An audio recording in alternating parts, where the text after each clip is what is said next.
When my dad remarried after a messy divorce, I thought the worst part would be dealing with a stepmother. I had no idea the real storm would come in the form of her daughter, Emily. She was everything I wasn't prepared for.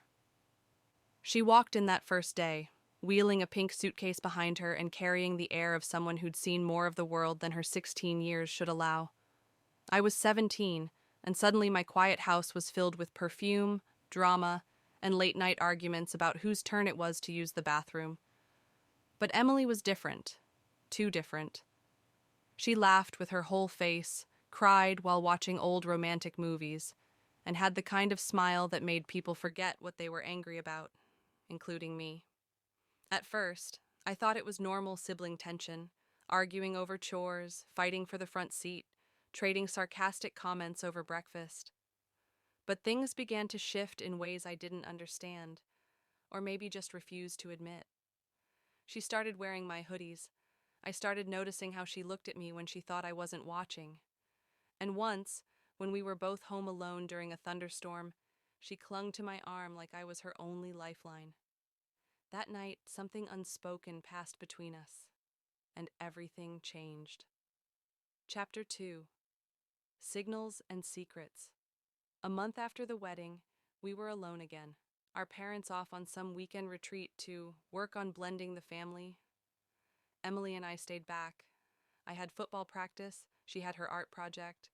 I found her in the backyard that evening, sitting on the old wooden swing, sketchbook in her lap. "You draw?" I asked. She looked up, startled. "Sometimes." Curious, I sat beside her. On the page was a half-finished sketch of me. "You're drawing me?" Her cheeks turned the color of sunset. "Don't be weird. I was practicing angles." "Right! Angles." We laughed, but the tension was thick, and I swear when our eyes met, I saw something more than just awkwardness. I saw longing. "Why do you always look at me like that?" she asked suddenly. "Like what?" "Like you're afraid to admit you feel something." I froze. Was she reading my mind? Or was I that obvious? "Because I am afraid," I said, surprising myself. "We're not supposed to feel this way." She stood, sketchbook pressed to her chest. "Maybe we're not supposed to, but maybe we do." Chapter 3: The Almost Kiss. We started avoiding each other, or trying to, but shared walls and family dinners made that impossible. One late evening, after everyone else had gone to bed, I heard soft music coming from her room. I knocked, or maybe I didn't. I still can't remember. She was sitting on the floor, headphones in, eyes closed. I watched her for a second too long. Then she opened her eyes. "You're always watching me," she whispered. "I know."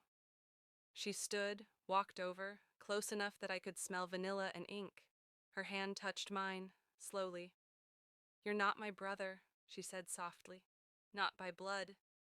I swallowed hard. "But we live in the same house." "Do you want me to stop?" "No," I breathed. "But we should." She leaned in. Our lips almost touched, but a sudden crash from downstairs made us jump apart. The moment shattered, but the desire didn't.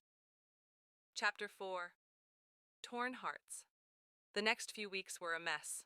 I started dating a girl from school, hoping to kill whatever was growing between me and Emily.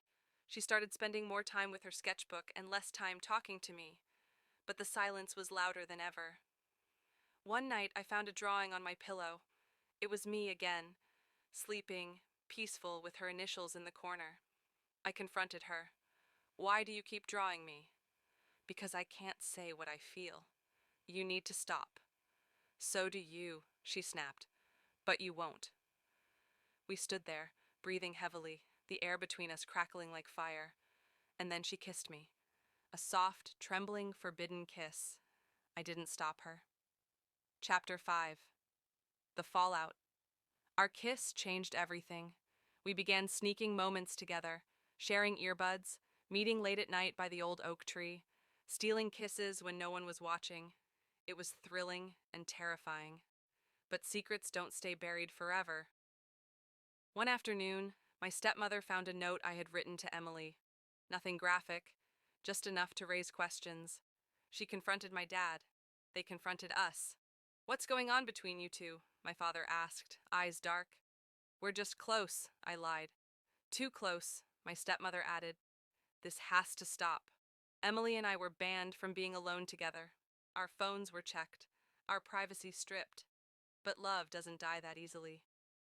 Chapter 6. Running Wild. That night, Emily climbed into my room through the window. Her eyes were wet. "I can't stay here," she whispered. "They're sending me to boarding school." My heart shattered. "When?" "Tomorrow." Silence. Then, an idea. A dangerous, foolish, impossible idea. "Run,"